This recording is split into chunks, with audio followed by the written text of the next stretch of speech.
today I'm reviewing the Alpha H Daily Protection plus SPF 50.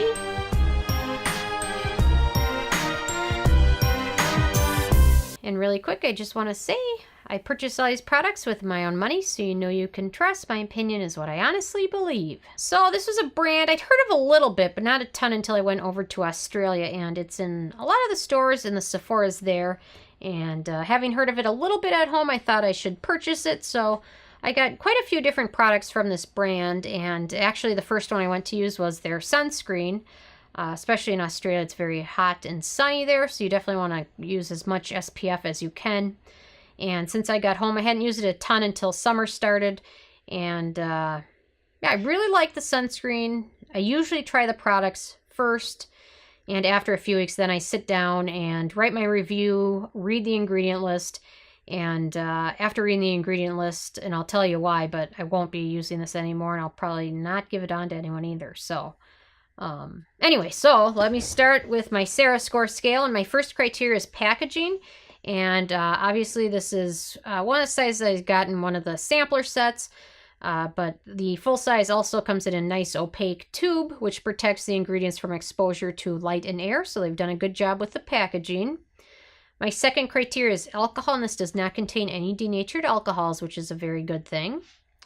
My third criteria is fragrance, and this does not contain any fragrance. It does have a very slight chemical sunscreen scent when you first apply it, like most of them do, but that one dissipates very quickly, so it's not as bad as some products. Some products, that scent sticks with you all day, and this one, it fades away pretty quickly.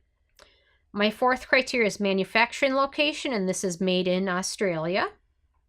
My fifth criteria is ease of use, and it's very easy to use. It smooths over skin, and it does have a slight tint to it, which in my opinion is very close to a universal tint, because once you kind of rub it in on your skin, it kind of fades in there and soaks in, and it doesn't look as tinted as normal. So unless you have extremely fair skin, I could see how you wouldn't have any issues with a little bit of tint to it. But it also leaves skin feeling a little bit hydrated, and leaves a very slight dewy finish, and leaves your skin ready for foundation or powder, whichever one you prefer. But very easy to use, smooths into skin and blends into skin and gets absorbed pretty nicely.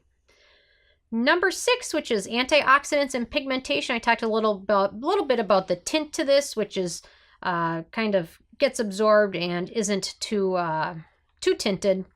But the antioxidants, this does contain a few antioxidants, but more importantly, this contains 2 ingredients that you really don't want to use in skincare, which is, and I'm going to butcher this again, but isopropanol, butyl carmate, and Methylisothiaolinone.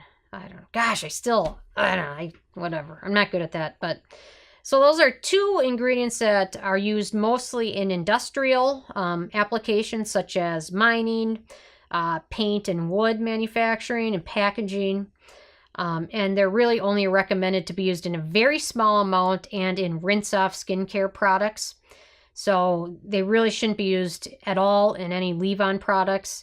So really, it's only a very small amount in something like a cleanser or a shampoo. And even then, I wouldn't purchase a product, even if I'm going to rinse it off, that contains that, because it is a very, it causes a lot of contact dermatitis and skin irritation and rashes and things like that.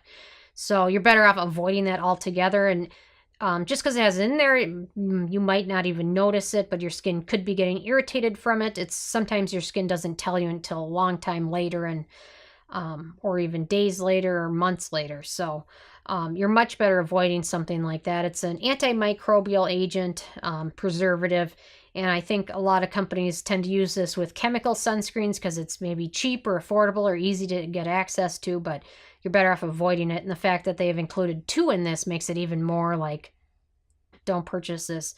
It is the last ingredient on the list, but still, if it's only supposed to be in a very small concentration in a rinse-off product, you don't want to have that on your face all day. So I'm very bummed because I used this for so many weeks and liked it so much. I love the tint, love the slightly dewy finish.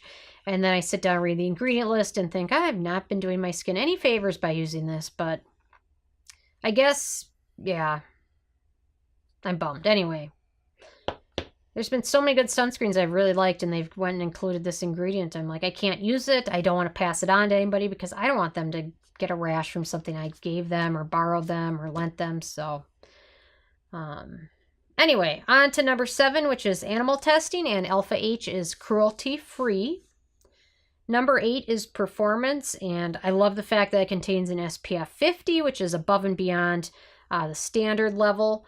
But I think there's a lot of people that will probably develop some type of issue or reaction to the 2 antimicrobial preservatives they've included, and whether or not they ever successfully trace it back to this, because it might happen months later, or they might not be able to trace it back to this or even know what they're looking for. So sadly, I couldn't give it the thumb up for performance, but it did prevent me from getting burnt in Australia, so I give it a little bit of something for that. But on to number price. It is expensive, so it's $62 for 50 milliliters. It's pretty pricey for a product like sunscreen that needs to be applied very liberally to gain the full SPF coverage. You need to apply it very liberally, so the more expensive it is and the faster you go through it, it's a little bit expensive. So especially when you've got 2 possible irritants included.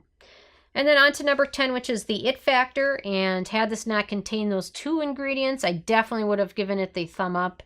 And I probably continue to use this to this day because I really did enjoy using this sunscreen. But I like the dewy finish it gives you, especially if you're somewhat dry skin, but it's not worth the possible risks of using an antimicrobial preservative on your skin. So overall, it's got a 6 out of 10, but I would not recommend it. I would not repurchase it, and I will not lend this bottle to anyone else. So that says a little bit more than the 6 out of 10. So anyway, I'm interested if you guys have had a chance to try this out yet or not, or if you've tried anything else out from the brand.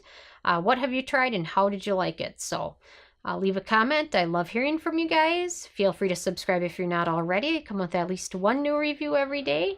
And check out nobsbeauty.net and the Amazon link below. And if you like this review, give it a thumbs up. And I guess if you didn't like it, give it a thumbs down. Thank you so much, guys.